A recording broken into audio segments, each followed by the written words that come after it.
来关心中国贵州的苗族风景区，拜一有民宿发生爆炸，再导火，造成2个人死亡，6个人受伤。2栋拆起的厝是烧了了。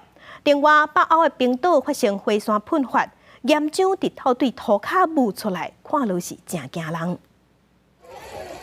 画面中2栋楼仔厝清楚乌烟，倒边一栋有2个人揪着床单，准备跳楼逃生，也毋过其中一名女子突然摔落来。那这边这栋火烧甲真猛，后来也等看到2个人徛伫泥子顶等待救援。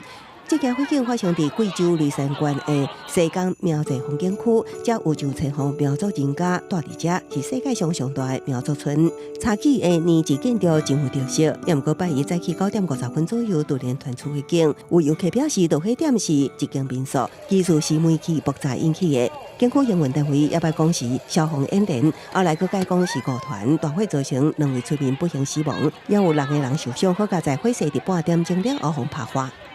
镜头转到南加州，同款互人真惊吓的，也阁有罗林区人，这个位置伫峡谷顶面的高级别墅区。拜六当地因为发生土石崩塌，造成地基洪沟坑其中12户建筑歪起崩倒，强要落落来。消防当局下令民众赶紧撤离，好佳在无传出伤亡。也毋过土石崩塌的原因也有待厘清。伫这个当时，冰岛首都雷克雅未克西南部一座火山，伫当地1礼拜来测到上千摆地动活动了后喷发，火红的岩浆沿着地表必顺一直喷出来，形成壮观的火山喷泉。